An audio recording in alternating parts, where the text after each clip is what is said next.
What's going on, guys? MariK here. Last week we covered all of the maps for the classic Battlefront 1 game, went over their layouts, and talked strategy for each of the various factions. This week we'll be talking about the maps in Battlefront 2, going over the changes to the maps that have come from the first game, discussing strategies for the new maps that are new to the second game, and going over various strategies for each faction on each map. Naboo returns, and although the map is functionally identical to the map in the first game, there are several things that have changed. First of all, the map has now been turned upside down from the first game, and the command posts are split vertically instead of horizontally. So now when you spawn as the clones and the rebels, you have the guard, the embassy, and the new courtyard command post. That used to be the palace command post and was a little further back now. This one is just right in the center of that main area. The Empire and the droids have the office, the plaza, and the rotunda. Again, that's probably the most useless of the 6 command posts. Most of the action is going to happen at the courtyard, and with smaller skirmishes happening at the other 4 command posts around that area. When playing as the Empire and the droids, you can spawn at the plaza and take one of the tanks and head straight towards the courtyard. That's probably your best bet right there. You'll have some enemies that are going to come from the embassy on the opposite side, but giving your support to those that are trying to take the command post over here. One thing to notice, if you didn't catch that right there, was the fact that the gate is basically a solid object. You cannot shoot through it, and the enemies will feel no explosions through it. So if they're hiding behind it, then you have to either go around, or a grenade might work, and you can use that to your advantage as well. You can hide behind the gate, but it's not really going to do a whole lot for you in the presence of other players, but might be a good way to kind of be a little campy when playing against the AI. Once the courtyard's under your control, you might want to make your way towards the embassy and go ahead and take that command post. If you're here by yourself, though, remember you can't take a command post when you're in a vehicle. So the best thing you could really hope to do is just spawn kill, which is still a viable strategy. It's just not one that's going to really do a whole lot of good for you on the map. Though I suppose that by killing everyone that spawns here, you're preventing them from going and being able to do anything else on the map. So you are helping your team out in one way or another. But it feels more like you're just padding your stats than helping gain any traction on the map, but there's not really anything you can do anything about. If you're in a vehicle, if you're in a tank with a player ally, then you could have one of you get out and one of you stay in the tank. I wouldn't recommend that if you're playing and you have an AI in your vehicle, because they will just drive off with it, and that just doesn't help anybody. Then the last command post that they should have would be the guard, and this command post is really just in a very enclosed space, so it's really hard for you to be able to hold it down with the tank. However, there are so many of them here that your tank may not even last long enough for that to matter, and if that happens, just get the fuck out and let it go. It did its job, and that's all you needed it to do. If you'd rather play infantry, I'd spawn straight at the office and head towards the courtyard. It is going to be the command post with the most action, with the most enemy reinforcements attempting to stop you from taking this command post. You can hide behind these gates here and capture the command post, and no shots or grenades will go through. So only if they are on this side will they even be able to hit you. It's kind of a cheeky little strategy, but it does come in handy, regardless of which faction you're on, whether you're attacking or defending. You've also got the option of spawning at the office and sniping with your sniper class into the courtyard. However, the vantage point is nice and all, but you can't see a whole lot of the map, and seriously, damn tree hitbox. It just depends on what part of the map that they end up being at. If they're out here, if they try to come towards the office, then you're definitely covered. If they don't, then you'll have to just deal with them in other ways. I think the sniper is fine on this map. It's a little less viable, just depending on which faction you're playing as. I feel like having the other balcony on the other side is just a better vantage point than the Empire gets over here.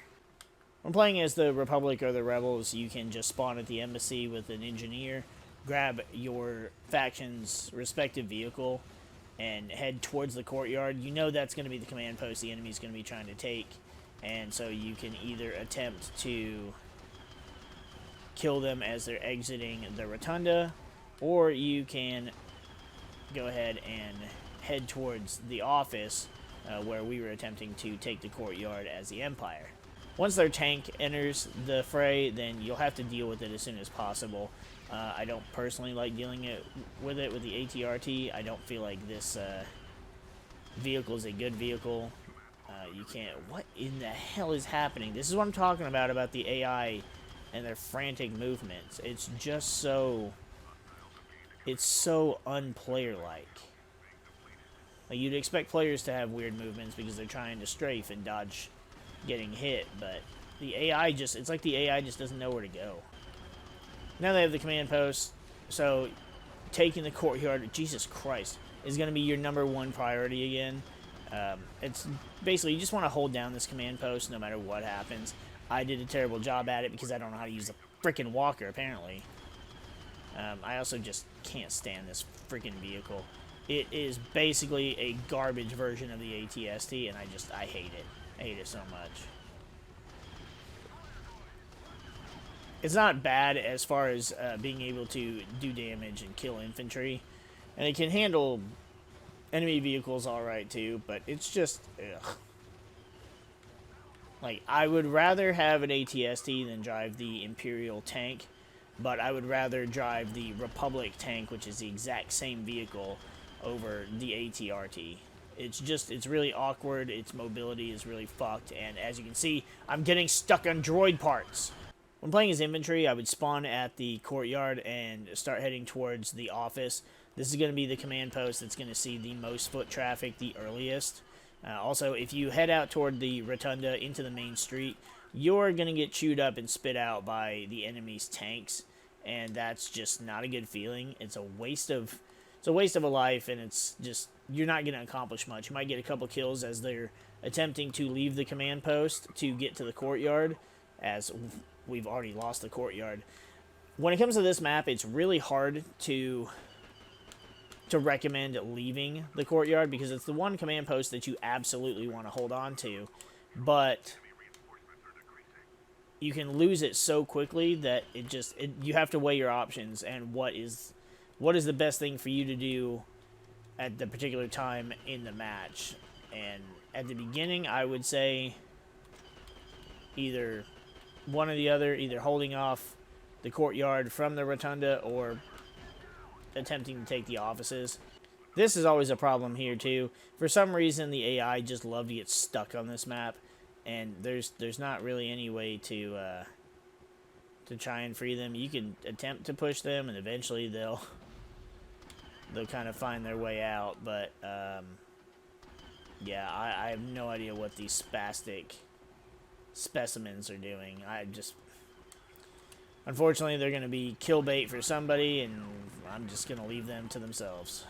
If you're a fan of sniping, you can spawn at the guard, and this is where you actually have a really good vantage point that the Empire and the droids don't have.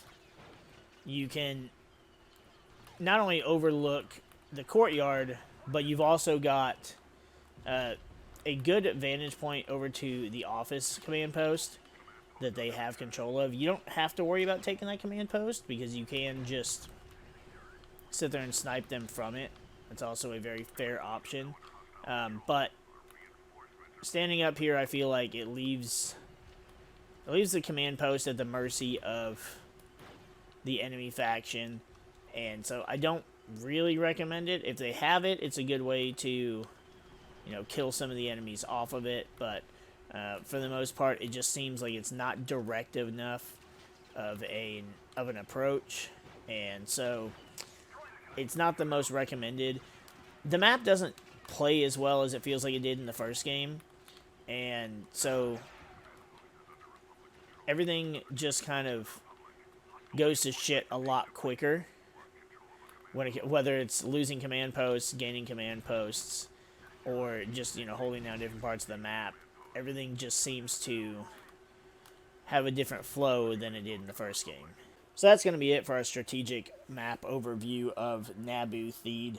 The map is set up just like the first game, but it does not play like the first game. Your vehicles are essential to controlling the parts of the map you want to control, and controlling the courtyard is the most important thing to do on this map. If you lose it, you have to take it back immediately and just hold it as long as you can.